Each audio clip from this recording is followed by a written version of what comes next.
Hello friends, welcome to government job ideas. So சிஎஸ்ஐஆரில் தான் வந்து பாருங்கள் உங்களுக்கு இந்த ரெக்ரூட்மெண்ட் கொடுத்துருக்காங்க. ஸோ இந்த வேலைக்கு வந்து கல்வி தகுதினா நீங்கள் குறைந்தபட்சம் 12th பாஸ் பண்ணாலே எலிஜிபிள் தான். 12th ஈக்குவலாக நீங்கள் என்ன படிச்சிருந்தாலும் அப்ளை பண்ணிக்கலாம்.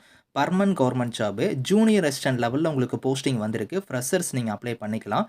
ஸோ சேலரின்னு பொறுத்த வரைக்கும் பாருங்கள் 37,885 வந்து உங்களுக்கு ஃபஸ்ட் மந்த் சேலரியே வந்து இருக்கும்.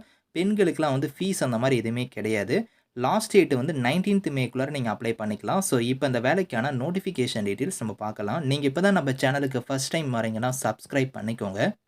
Okay friends, so CSIR Madras காம்ப்ளெக்ஸில் தான் வந்து பாருங்கள் உங்களுக்கு இந்த ரெக்ரூட்மெண்ட் கொடுத்துருக்காங்க. ஸோ இது எங்கே இருக்குன்னா நம்ம சென்னை தரமணிலேருந்து உங்களுக்கு கொடுத்துருக்காங்க. ஸோ அப்ளிகேஷன் வந்து பார்த்தீங்கன்னா உங்களுக்கு ஓப்பன் ஆகிடுச்சு. க்ளோசிங் டேட் வந்து பாருங்கள் 19th மேக்குள்ளார நீங்கள் ஆன்லைனில் வந்து அப்ளை பண்ணிக்கணும். ஆன்லைனில் அப்ளை பண்ணி முடிச்சதுக்கப்புறம் அப்ளிகேஷன் வரும். அதை நீங்கள் பிரிண்ட் அவுட் எடுத்து உங்களோட சப்போர்ட்டிவ் டாக்குமெண்ட்ஸ்லாம் இணைச்சு அதை வந்து ஹார்ட் காப்பியாக நீங்கள் வந்து போஸ்டர்லேயும் ஒரு காப்பி வந்து சென்ட் பண்ணணும். அதுக்கான லாஸ்ட் டேட் வந்து பாருங்கள் 29 மே வந்து கொடுத்துருக்காங்க. 2 மெத்தடில் நீங்கள் அப்ளை பண்ணால் தான் அப்ளிகேஷன் வந்து கம்ப்ளீட் ஆகும். ஃபஸ்ட்டு நீங்கள் ஆன்லைனில் அப்ளை பண்ணி முடிச்சதுக்கப்புறம் அப்ளிகேஷன் வரும். அதை பிரிண்ட் அவுட் எடுத்து ஹார்ட் காப்பியாக உங்களோட சப்போர்ட்டிவ் டாக்குமெண்ட்ஸ்லாம் இணைச்சு நீங்கள் போஸ்டர்லேயும் ஒரு காப்பி சென்ட் பண்ணணும். என்னென்ன டைப்பில் வந்து போஸ்டிங்ஸ் வந்திருக்குன்னா வந்து பாருங்கள் ஜூனியர் செக்ரட்டரி அசிஸ்டன்ட்ல வந்து உங்களுக்கு வந்து வேரியஸ் கேட்டகரியாக கொடுத்துருக்காங்க. இதில் ஹிந்தி கேட்டகரிக்கு வந்து நீங்கள் அப்ளை பண்ணுறீங்கன்னா நீங்கள் 12th முடிச்சிருக்கணும். அது மட்டும் இல்லாமல் ஸோ ஹிந்தி வந்து உங்களுக்கு டைப்பிங் வந்து தெரிஞ்சிருக்கணும். ஸோ சேலரி வந்து பாருங்கள் 37,885 வந்து உங்களுக்கு அப்ராக்சிமேட்டாக வந்து சேலரி பர் மந்த்துக்கு வந்து இருக்கும் அப்படிங்கிற மாதிரி கொடுத்துருக்காங்க. ஏஜை பொறுத்த வரைக்கும் 31 இயர்ஸ் வரைக்கும் நீங்கள் அப்ளை பண்ணிக்கலாம். அடுத்து ஜூனியர் செக்ரட்டரி அசிஸ்டன்ட்லேயே வந்து F&A கேட்டகரிக்கு அப்ளை பண்ணுறீங்கன்னா இதுக்கும் சேம் சேலரி தான். ஸோ இதுக்கு வந்து பாருங்கள் 12th மேலே ஈக்குவலாக நீங்கள் என்ன படிச்சிருந்தாலும் அப்ளை பண்ணிக்கலாம். கம்ப்யூட்டர் நல்லா ப்ரொஃபிஷியன்சியாக தெரிஞ்சிருக்கணும். டைப்பிங் ஸ்பீடுமே உங்களுக்கு வந்து இருக்கணும் அப்படிங்கிற மாதிரி வந்து கொடுத்துருக்காங்க. ஸோ ஏஜ் லிமிட்டை பொறுத்த வரைக்கும் உங்களுக்கு யூஆராக இருந்தால் 28 வரைக்கும் அப்ளை பண்ணலாம். அதே எஸ்சியாக இருந்தால் பாருங்கள் 33 வரைக்கும் நீங்கள் அப்ளை பண்ணிக்கலாம் அப்படிங்கிற மாதிரி கொடுத்துருக்காங்க. அசிஸ்டன்ட் ஜூனியர் செக்ரட்டரி அசிஸ்டன்ட்ல வந்து ஸ்டோர்ஸ் அண்ட் பர்ச்சேஸ்க்குலாம் அப்ளை பண்ணுறீங்கன்னா இதுக்குமே வந்து நீங்கள் 12th முடிச்சிருந்தா எலிஜிபிள். டைப்பிங் ஸ்பீடுமே உங்களுக்கு வந்து இருக்கணும். ஸோ அது மட்டும் இல்லாமல் 28 இயர்ஸ் வரைக்கும் நீங்கள் அப்ளை பண்ணிக்கலாம். ஸோ அடுத்து வந்து பாருங்கள் ஜூனியர் ஸ்டெனோகிராஃபர் கேட்டகரிக்கு அப்ளை பண்ணுறீங்கன்னா சேலரி வந்து உங்களுக்கு பேசிக் பே வந்து 25,500 இது இல்லாமல் அலவன்ஸ் எல்லாம் சேர்த்து 51,408 வந்து உங்களுக்கான சேலரி வந்து வரும். ஸோ 12th வந்து நீங்கள் முடிச்சிருந்தா எலிஜிபிள். உங்களுக்கு ஷார்ட் ஹேண்ட் வந்து தெரிஞ்சிருக்கணும் அப்படிங்கிற மாதிரி கொடுத்துருக்காங்க இந்த பர்டிகுலர் கேட்டகரிக்கு.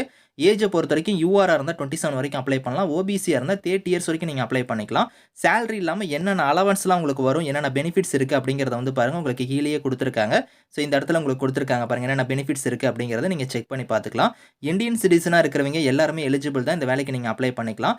நீங்கள் வந்து ஒன்றுக்கு மேற்பட்ட போஸ்டிங்ஸ்க்கு வந்து நீங்கள் அப்ளை பண்ண வில்லிங்காக இருக்குன்னா நீங்கள் செப்பரேட்டாக அப்ளை பண்ணிக்கலாம் அப்படிங்கிற மாதிரி கொடுத்துருக்காங்க. ஆனால் செப்பரேட்டாக நீங்கள் அப்ளிகேஷன் ஃபார்ம் வந்து போஸ்டரில் வந்து சென்ட் பண்ணணும். அதை பார்த்துக்கோங்க. ஸோ இதில் செலெக்ஷனை பொறுத்த வரைக்கும் மோட் ஆஃப் செலெக்ஷன் வந்து எப்படி இருக்க போகுதுன்னா ரிட்டன் எக்ஸாம் இருக்கும். அதை ஃபாலோ பண்ணி உங்களுக்கு ப்ரொஃபிஷியன்சி டெஸ்ட் வந்து இருக்கும் அப்படிங்கிற மாதிரி கொடுத்துருக்காங்க. ஸோ ரிட்டன் எக்ஸாமுக்கான பேட்டர்னுமே வந்து பாருங்கள் உங்களுக்கு வந்து இங்கே கீழே கொடுத்துருக்காங்க. அதையுமே நீங்கள் செக் பண்ணிக்கோங்க. ப்ரொஃபிஷியன்சி டெஸ்ட்னா உங்களுக்கு இந்த இங்கிலீஷ் டைப்பிங், ஹிந்தி டைப்பிங் இந்த மாதிரி வந்து உங்களுக்கான ஸ்கில் டெஸ்ட் வந்து இருக்கும். அதுதான் வந்து உங்களுக்கு ப்ரொஃபிஷியன்சி டெஸ்ட்டாக வந்து இருக்கும். ஸோ இதில் வந்து உங்களுக்கு அதுக்கான டீட்டெயில்ஸ் எல்லாமே வந்து கம்ப்ளீட்டாக கொடுத்துருக்காங்க. ஃபீஸை பொறுத்த வரைக்கும் ஜென்ரல் ஓபிசி இடபிள்யூஎஸ்ஸாக இருந்தீங்கன்னா ₹500 வந்து உங்களுக்கான ஃபீஸு. அதே நீங்கள் வந்து எஸ்சி எஸ்டி அனைத்து பெண்கள் அதுக்கப்புறம் எக்ஸ் சர்வீஸ்மேன் பிடபிள்யூடி சிஎஸ்ஆரோட எம்ப்ளாயி இவங்க எல்லாத்துக்குமே ஃபீஸ் கிடையாது. இவங்களை தவிர்த்து மீதி இருக்கிறவங்க மட்டும் தான் ₹500 ஃபீஸ் பே பண்ண போகிறீங்க. அந்த ஃபீஸ் பேமெண்ட் வந்து பாருங்கள் அக்கௌண்ட் டீட்டெயில்ஸ் கொடுத்துருக்காங்க. இதில் நீங்கள் ஆன்லைன்லேயே நீங்கள் வந்து ஃபீஸ் வந்து நீங்கள் பே பண்ணிக்கலாம். சென்டர் ஆஃப் ரிட்டன் எக்ஸாம் வந்து பாருங்கள் நம்ம தமிழ்நாட்டில் சென்னை லொக்கேஷனில் தான் உங்களுக்கான எக்ஸாம் சென்டர் வந்து இருக்க போது நீங்கள் அங்கே தான் போய் எக்ஸாம் வந்து அட்டன் பண்ண போகிறீங்க.